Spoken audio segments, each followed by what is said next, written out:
Hi there and welcome to the Sleeping Dragon YouTube channel and Wing Chun Breakdown Part 3, Sil Lum Tao Section 2. So just a quick recap.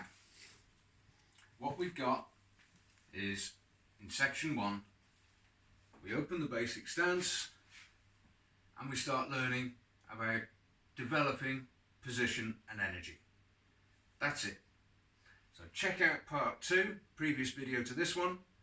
Have a good look. So Section 2. In our basic stance again, and I'll just run through us straight through the fall.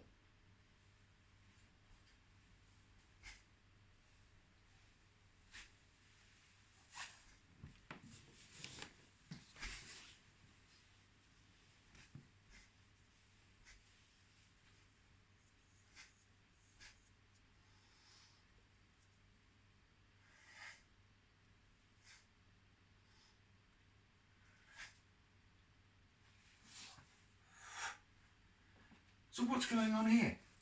Section 1, it's so slow deliberate, and yet Section 2 so short? What's going on here? Well, Section 1, as I said, we're developing position and energy. Section 2 is how we release that energy.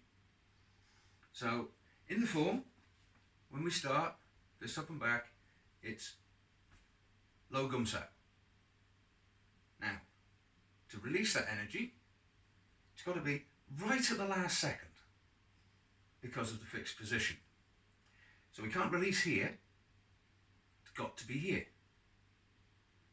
So if we're tense all the way down, that's a slow movement. We have to be relaxed, shoulders, no muscles engaged apart from supporting the structure, on off, on off. There's no energy here. Snatch back, on off at rear gums out. And no energy, relaxed, on off. There's no energy here. Elbows foot lead out, on off. Bring it back. Drop into the jump out, on off. Forward into Tansao, on off. Snatch back Jutsu, on off. Ilso, on off. Now these movements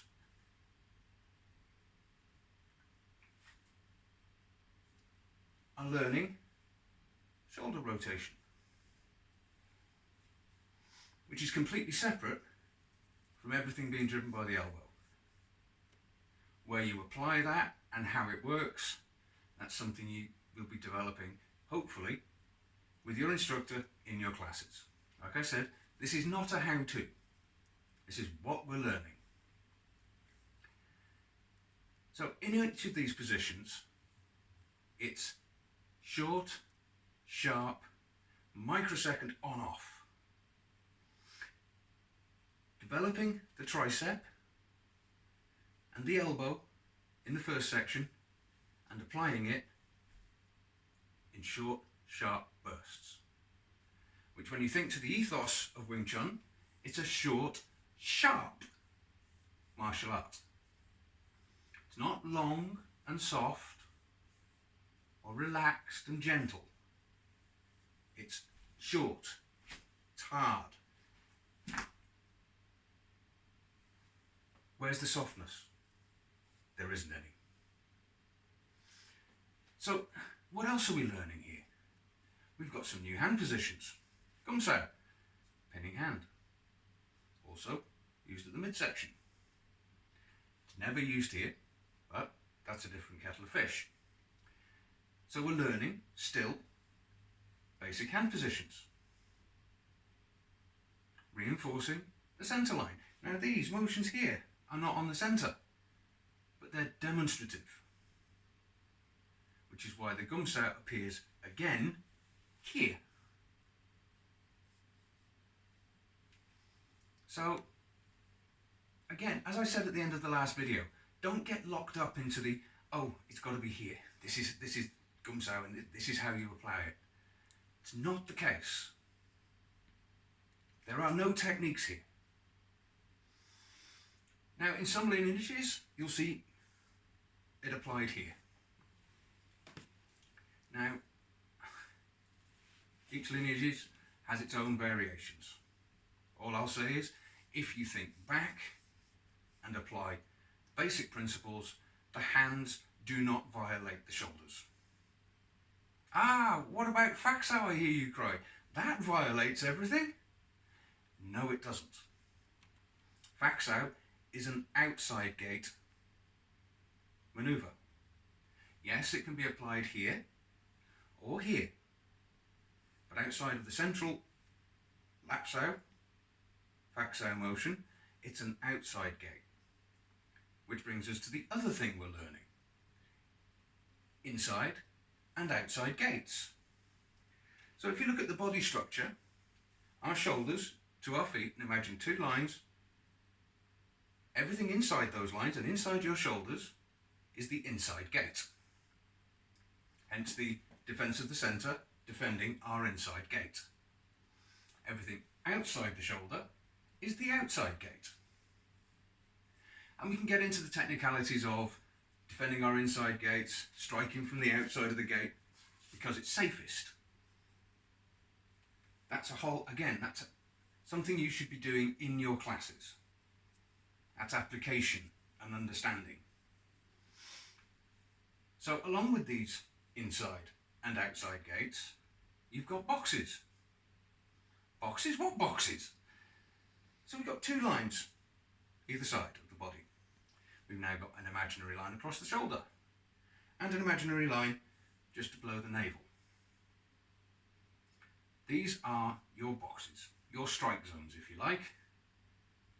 You've got 9 of them, and the 3 most important are those on the centre. Hence,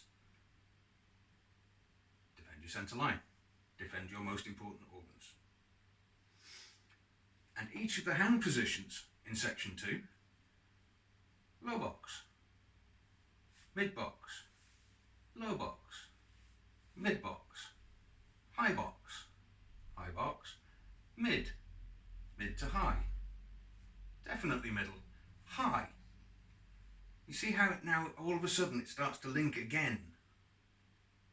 In much the same way the development of energy snowballs into how we do things, now we're really starting to apply that knowledge. So focus not on, oh, your hand's got to be here and it's got to be doing that to make a proper Tansao. It's principles we're training here. And frankly, anybody who says a Tansao should be shaped like that needs to be shot. You're going to break your fingers. Plain and simple. That's not going to deflect a bee. That'll deflect something. That is a highway to getting your fingers and wrist broken. That's not my opinion, that's just basic human mechanics. Snap. So think about your position. Think about how this is working. And when you start to flow, so 1 on off, 2 on off, on off, on off, on off, on off, on off, on off, on off, on off, on off. If that's not making your body work really hard, ask yourself what you're doing. What are you learning?